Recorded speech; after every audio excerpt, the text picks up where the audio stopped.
এরপরে voter list বেরোলে কালীঘাটে আর ক্যামাক স্ট্রিটে ভূমিকম্প, তার জন্য যেন তৃণমূল কংগ্রেস প্রস্তুত হয়। এই যে 60 লক্ষ নামের তালিকা এখনই পরিষ্কার হবে না, অমীমাংসিত থাকবে, শাসক দলের চাপ বাড়বে বলে মনে করে? নির্বাচন কমিশনকে এই ব্যাপারে দায়িত্ব নিতে হবে।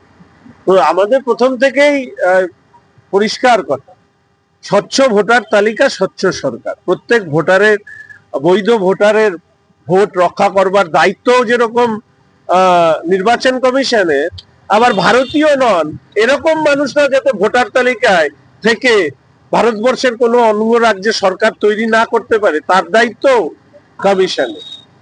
আমাদের তো বারবার করে বলেছি, স্বর্গ থেকে ভোট দেওয়া, duplicate triplicate voter, absentee voter, shifted voter, infiltrators, এদেরকে সরাতে হবে।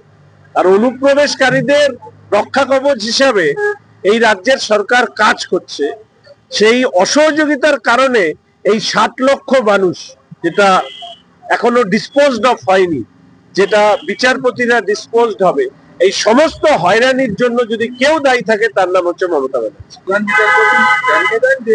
জুডিশিয়াল অফিসারদের সন্দেহ করা বন্ধ করুন, এর একটা শেষ হওয়া উচিত।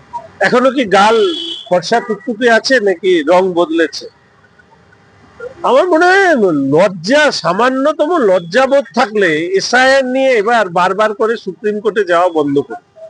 এসআইআর নিয়ে যে বিভ্রান্তি তৈরি করা, ভয় দেখানো, অসহযোগিতা করা এই রাজ্যের সরকার করেছে, আর কোন রাজ্যে এরকম করেনি। দুটো রাজ্য আছে যেখানে এসআইআর হচ্ছে, যেখানে ভারতীয় জনতা পার্টির সরকার নেই, কেরালা এবং তামিলনাড়ু। সেখানে তো কোনো অশান্তির খবর নেই, সুপ্রিম কোর্টে যাওয়া নেই। শুধু এই রাজ্যে মাননীয় মুখ্যমন্ত্রীর শাসক দল ভয়ের আতঙ্ক এতখানি এদের গলা চিপে ধরেছে, যেটা বারবার নির্বাচন এসআইআর কে নিয়ে সুপ্রিম কোর্টে যান আর ঠাস ঠাস করে থাপ্পড় খেয়ে ফিরে আসে।